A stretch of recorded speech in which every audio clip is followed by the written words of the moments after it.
जी हाँ, नमस्ते नमस्कार दोस्तों। आज खुशी की बात है कि आप सभी के बीच में दोस्तों जो कि जिद्दी बॉय चंदन का एक बोल बम गीत फिर से दोस्तों रिलीज कर दिया गया आप सभी के बीच में दोस्तों। जी सॉन्ग का टाइटल का नाम जो कि दिया गया था चल देवघर नगरिया। जी हाँ, दो सॉन्ग का टाइटल का जो कि नाम दिया गया था जिद्दी बॉय चंदन और खुशबू राज के आवाज़ में दोस्तों सुनने को मिलेगा, जो कि बहुत काफ़ी हाई लेवल का सॉन्ग आप सभी के बीच में, जो कि जिद्दी बॉय चंदन और खुशबू राज के सॉन्ग दोस्तों आप सभी के बीच में, जो कि बोल बम गीत यानी दूसरा सॉन्ग आप सभी के बीच में जो कि लॉन्च कर दिया गया सावन का, ये जो कि सोमारी का गीत आप सभी के बीच में, जो कि जिद्दी बॉय की आवाज़ में बैक टू बैक सॉन्ग आ रहा है दोस्तों।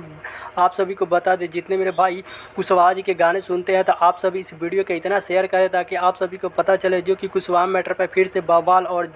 जबरदस्त का सॉन्ग आप सभी के बीच में आता है। तो आप सभी हमारे यूट्यूब चैनल पर जो कि सुनने को मिलता है हर एक देवघर नगरिया, इस गीत को आप सभी के बीच में दोस्तों यानी जिद्दी बॉय चंदन और खुशबू राज की आवाज़ में आज सुनने को मिलेगा। आज इस गीत को आप सभी के बीच में दोस्तों जो कि रिलीज कर दिया है गया है, आप सभी जाके सुनिए और प्यार आशीर्वाद दीजिए। खुशबू राज एंटरटेनमेंट यूट्यूब चैनल पे आज रिलीज किया गया है, आप सभी इस गीत को जाकर वहां से सुनिए, जो कि बहुत काफ़ी बवाल का दोस्तों गीत है। और आप सभी हमारे यूट्यूब चैनल पर विजिट किए हैं तो चैनल को सब्सक्राइब करें ताकि आप सभी के बीच में कुशवाहा का कोई भी खबर आए तो आप सभी को सबसे पहले हमारे यूट्यूब चैनल पर देखने को जो कि मिलता है दोस्तों। आप सभी को मिलते हैं नेक्स्ट वीडियो में, तब तक के लिए